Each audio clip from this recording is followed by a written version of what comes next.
died every day waiting. Nope. Anyway, welcome everybody to another edition of Eddie's Toy Box, and today we're reviewing your favorite movie of all time. And I'm talking to you, the viewer. You know, this is your favorite movie, saga, the Twilight Saga. We've got 6 new pops based off of that. Edward and Bella and Jacob and Jane and other Edward and other Bella, and it's a bunch of madness. But we're reviewing the common set variant of the Twilight Saga pops from the Pop Movies line. Now, I won't lie to you, I like Twilight. I read the books, and I don't care. I don't care if you are judging me right now. It is what it is. We can all have our little guilty little things, and the Twilight Saga is mine. And it's mainly because, when I read the books, some of my close friends read the books, my wife read the books, and then we all went to see, the movies together, and it's, one of those things where, yeah, it was cheesy, and it was, crazy, and the acting was not that great, but at the same time, when you, bond over these things, it makes it just a little bit better. But you know what? It is what it is. We're going to review these Twilight Saga pops, and we're going to do it right now. We'll take a look at just one of the boxes here, because, the 6 boxes, it's crazy. So we've got Edward Cullen's box series number 320, and it goes up to 325, I believe. The back of the box shows you the pops in the series, which is the 6 we're reviewing today. So we've got Edward Cullen, Bella Swan, Jacob Black, Bella Wedding Dress, Edward Tuxedo, and Jane of the Voltaire Guard. Now, here's the deal. There is a New York Comic-Con exclusive of Jane. It's got, the hood up on her head because, Funko loves doing those variants where, hey, we're going to have the hood up on this one, and then we'll release it again with the hood down, and we'll make a lot of money because people are insane. And I'm one of them. I say right now that I'm probably not going to get the Jane with the hood up, and then, who knows, I might end up with it after all, because I always say I'm not going to get these pops, and then I do anyway. And it's going to be just a little bit harder to get, the New York Comic-Con pops, simply because pop culture shut down, sending pops to, United States and Canada. And that's not pop culture's fault. Funko told them to do it, and now they're doing it. And, everybody that's not in United States or Canada suffers from it. Or, no, we suffer from it. Anyway, let's go into the actual pops. Now, we've got 2 variations of Edward and Bella. I believe this variation of Bella is after her vampire transformation. Spoiler alert. Just because of the way it's all dressed up. Because, regular Belle didn't dress up like that. But we'll start with this guy who can never find a shirt, Jacob Black, or, the werewolf guy, or Shark Boy from Shark Boy and Lava Girl. So, as far as the Twilight pops go, they're pretty basic, and they're pretty, generic, and, let's just look at the 3 leads side by side. These 3, their head molds, they fell down. Their head molds can basically be used for any, custom pops that you're making, because they are, like I said, generic. They don't have any, key characteristics that would make them stand out. So these are extremely, generic common pops. So we've got Jacob here, no shirt, because, again, in the movie, he wore a shirt probably 3 seconds of the entire, 4 films. He's got his little tribal tattoo there, shirtless, so you can check out his muscular body, which is the weirdest thing I've ever said on an Eddie's Toy Box. He's got the blue jeans here, and you can see no laces. The tongue of the boot is down on both sides. It's a pretty cool addition to the pop, but it doesn't really make it stellar. You can see that mine has a bunch of glue residue and missing paint on the back of the leg, which, when you're buying the pops in the store, you can't see them unless you physically take them out of the box. So that's going to drive me insane. But we'll get over it. As far as the head goes, look, he's got the wavy hair, black hair, Jacob Black. That's why. No, it's not the real reason. You can see, again, like I said, generic head, generic face. You can take the head off and make customs if you want of different variation, different characters, which is going to be great. These pops are going to be awesome for customizers. And then we'll move over to Jane with her red eyes. Jane is part of, the secret vampire society, and they cause trouble for the Cullens and whatnot. But it's a pretty cool pop. I like the sculpt for the body. You can see that the black paint here on the front has almost like a glossy finish, and it almost looks like it could be like glittery, but that's just the way the light is bouncing off of it from the camera. She's holding open her cloak here. There was a lot of paint issues with the, you know, the purple or whatever color this is, with the black from her hand bleeding into it, so you can see that there. And then she's got these gold accents around here, and I think that's a necklace on her chest there. And then around here you can see her hair's in this ribbon. And it goes down here, and you can see, as far as paint goes, it's not the best. You've got the blonde paint on the black ribbon, and then there's her cloak, and it's sculpted in a way that it's flowing there, and you can see, you know, just a lot of paint issues with Jane here.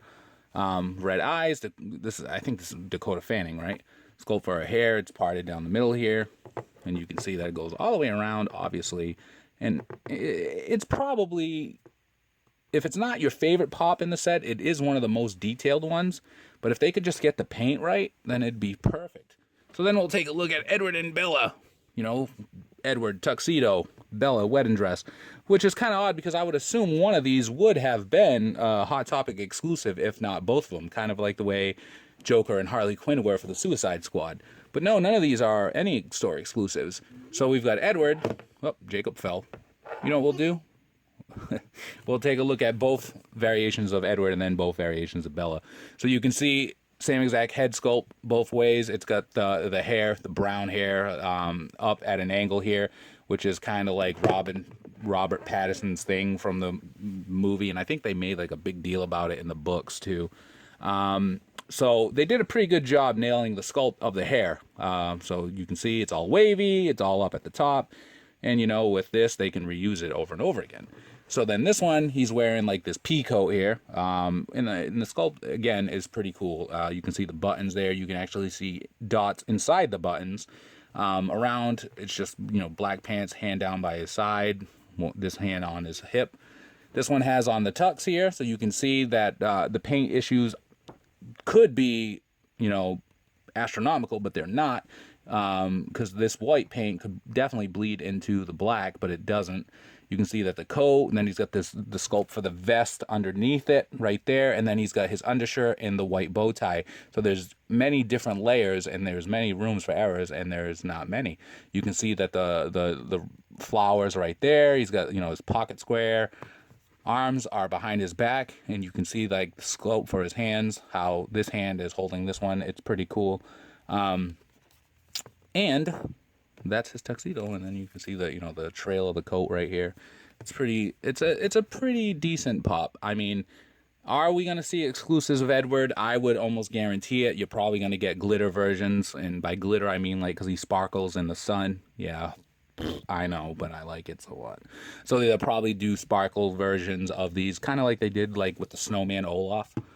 And then we've got, you know, Bella here, which her base, like, the pegs aren't that great on the bottom here. Like, they don't really stay in on mine, and that could just be an issue on mine.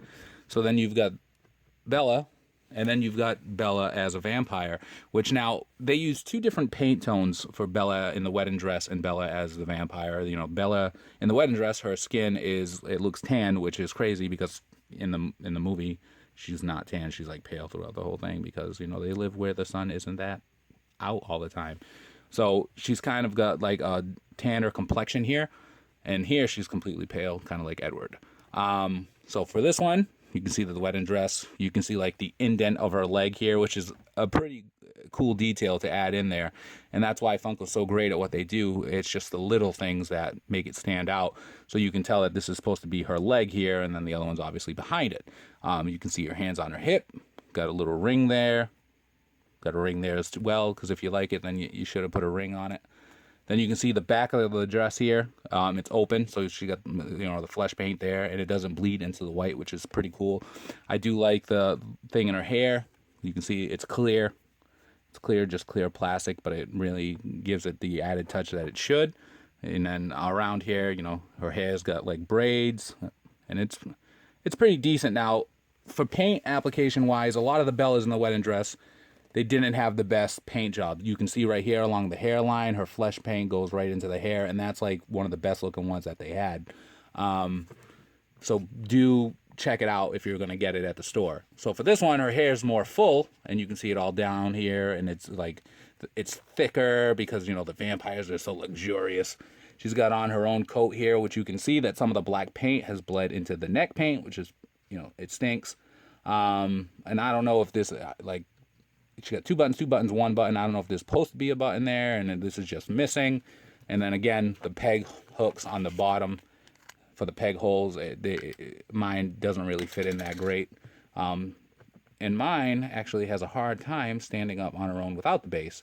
So you're definitely going to need the base for this. And this looks like the type of pop because the body is so skinny and the head is so large that it will eventually do the smooth criminal Michael Jackson lean. So if you're an out-of-box collector, I would expect that to happen. The head sculpt, again, generic. You could use it for many customs. It does look like Kristen Stewart in the sense that, you know, you can definitely see it, but at the same time, it could be anybody.